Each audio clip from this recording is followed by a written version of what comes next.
Imagine falling deeply in love, only to discover the person you trusted was hiding their true identity. Join me on this captivating journey as we discover what happened next. In the heart of the ancient and prosperous kingdom of Nyande, bordered by shimmering rivers and rolling green valleys, stood the royal palace of King Olowolo, known throughout the land for his wisdom and kindness. King Olowolo had brought peace and prosperity to Nyande. However, his greatest treasure was his only son, Prince Kwame. Kwame was admired by everyone for his intelligence, valor, and strong sense of justice. He had been trained to lead, but his heart was restless, yearning not for the adulation of the court, but for something much simpler and purer. A love rooted in truth, unclouded by wealth or status. Prince Kwame's search for love was shaped by the tales told by his mother, Queen Adesuwa. She often recounted stories of their ancestors, men and women who had fallen in love across class and distance. Their bonds formed not by circumstance, but by spirit and heart. Kwame, enthralled by these stories, grew determined to find a wife who would see him for who he truly was, not for his title or the opulence that surrounded him. He wanted someone who would value his soul, not his crown. He wanted a life partner who could understand the depths of his heart. One evening, as the sun dipped below the horizon, casting a golden hue over the kingdom, Kwame made a decision that would change his life forever. He decided to disguise himself as a commoner and travel the villages, hoping to find a love that was both genuine and true. His trusted friend and chief guard, John, helped him with the preparation.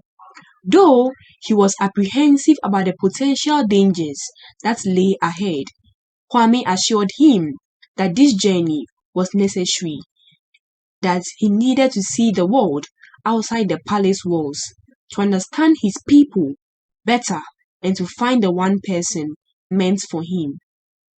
Dressed in simple linen clothes, with a humble hat and a staff to aid him on his journey, Kwame adopted the name Kofi. He left the palace before dawn, blending in the morning mist as he set off towards the villages. The prince was soon introduced to a life of simplicity. He ate at roadside stalls, drank from village wells, and slept under open skies. His hands, once accustomed to the feel of fine fabric and jeweled handles, grew calloused from labor. Yet, he felt a profound sense of freedom. He worked in fields, fished in rivers, and helped villagers prepare homes, becoming a familiar face to many who had no idea that the humble Kofi was in fact their prince. After weeks of wandering, he arrived in Umuja, a village known for its sense of community and celebration. He arrived just in time for the harvest festival, where villagers came together to give thanks for the bounty of the season. Drums echoed across the village square, children laughed and chased each other, and the scent of roasting yam filled the air. The warmth and energy were intoxicating, drawing Kwame deeper into the festivities. He had never felt so alive, so connected to the essence of his kingdom. It was during this festival that he first laid eyes on Abigail, a young woman with a radiant smile and a compassionate heart. She stood by a small stall in the marketplace, offering freshly picked herbs and flowers. Her laughter ranged out like music, her movement graceful as if she served her neighbors with warmth and respect. Abigail was known throughout Umuja for her kindness and selfishness. She had raised her two younger siblings alone since the passing of her parents, working tirelessly to ensure their well-being. Her beauty was striking, but it was her resilience, strength, and unwavering dedication to her family that captured Kwame's heart. Entranced, Kwame approached her store, introducing himself as Kofi, a traveler in search of work. Abigail welcomed him without hesitation, offering him shelter in her modest home in exchange for help with her garden and household chores. Kwame accepted and thus began his life as a gardener's assistant. Day by day, he worked alongside Abigail, learning the delicate art of planting, nurturing, and harvesting. She taught him how to coax life from the soil, and he was captivated by her skill and her passion. Their laughter mingled with the sound of birds as they worked. Kwame found himself sharing stories of his life, stories that hinted at his royal background, but without revealing the truth. Abigail, in turn, shared her dreams, her fears, and her hopes for a better future. Over time, Kwame's affection for Abigail grew into a love that was deep and undeniable. He marveled at her resilience, how she managed to care for her siblings and tend to her garden, all while maintaining a gentle grace. Abigail had dreams of opening a herb shop one day, a place where villagers could find remedies and comfort. She had little, but she gave so much, and Kwame could not help but be drawn to her spirit.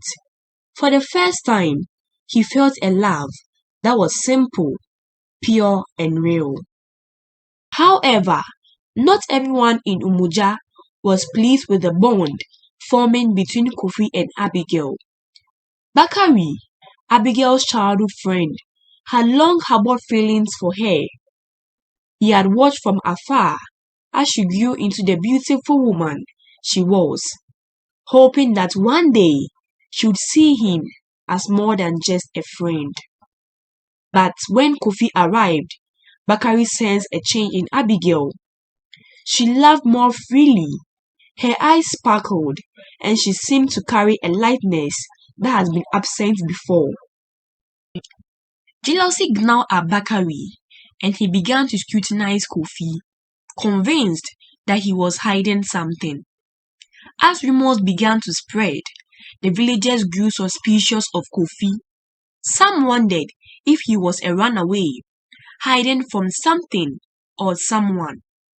Bakari took every opportunity to stoke these suspicions, whispering to anyone who would listen that Kofi might have ulterior motives for befriending Abigail.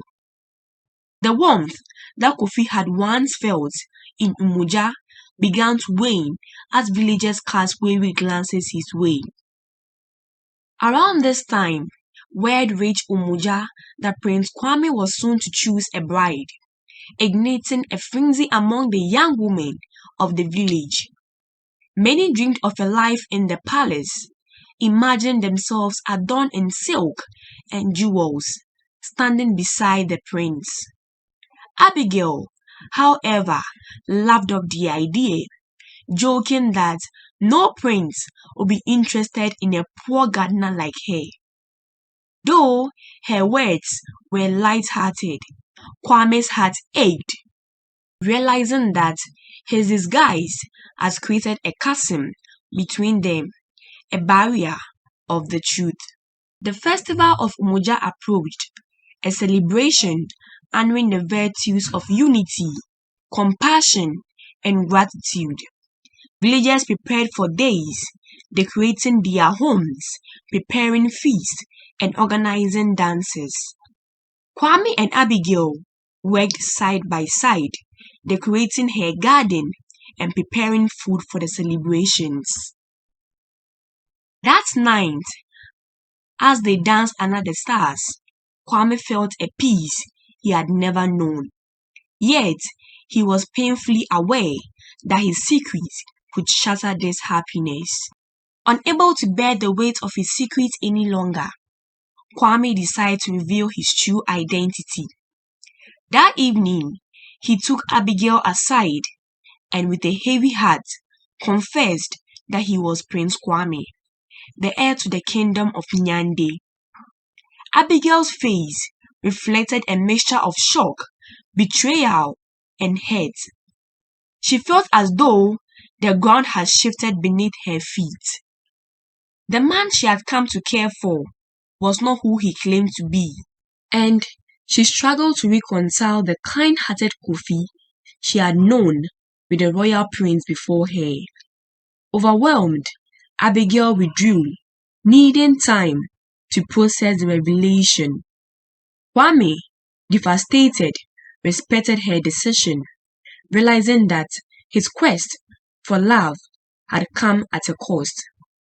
He returned to the palace, heartbroken and burdened by the loss of the woman he had come to love. His parents, sensing his sorrow, urged him to be patient and to trust that love, if true, would find a way. Days later, Queen Adesuwa sent an invitation to Abigail, requesting her presence at the palace. Though hesitant, Abigail accepted, bringing her siblings along. She was received with kindness, treated not as a commoner, but as an honored guest. Queen Adesuwa saw the humility and strength in Abigail's spirit, qualities that made her a worthy match for her son. To test her character, King Olowulo asked Abigail to work among the palace staff for a time. Though surprised, Abigail agreed, spending her days tending to the palace gardens and assisting in the kitchen. She treated everyone she met with respect, winning over the palace staff and earning their admiration. Her kindness and humility showed the royal family that she was indeed the right choice for Kwame. At the end of her stay, Queen Adesuwa invited Abigail to a private conversation. She shared her hopes for Kwame to find a wife who could love him for who he was, beyond his title and wealth. Abigail, still uncertain, expressed her respect for Kwame's character, acknowledging the challenges he had faced in seeking a genuine connection. With the final test complete, the king and the queen gave their blessing for Kwame and Abigail's union. Kwame proposed to Abigail in the palace garden, the place where they had first shared stories and dreams. Overcome with emotion, Abigail accepted, realizing that Kwame's journey had been as much about discovering himself as it had been about finding her. Their engagement was celebrated throughout the kingdom, with villagers from every corner coming to honor the humble gardener who had become their future queen.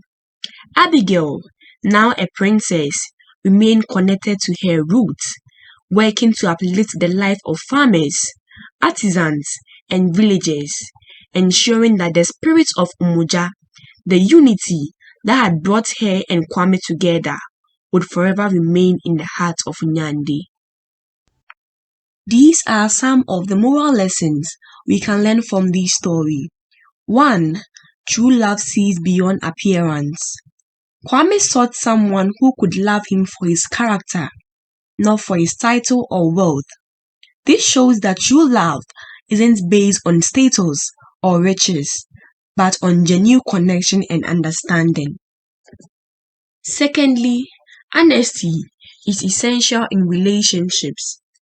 Kwame's disguise initially brought him closer to Abigail, but it eventually created a barrier.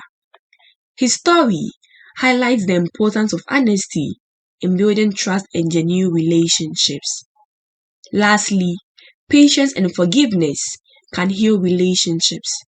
When Kwame revealed his identity, Abigail felt betrayed, but eventually chose to understand and forgive. This illustrates that patience and forgiveness can restore trust and build stronger bonds. Kindly like, subscribe, and share this video if you find it to be interesting. See you in the next video.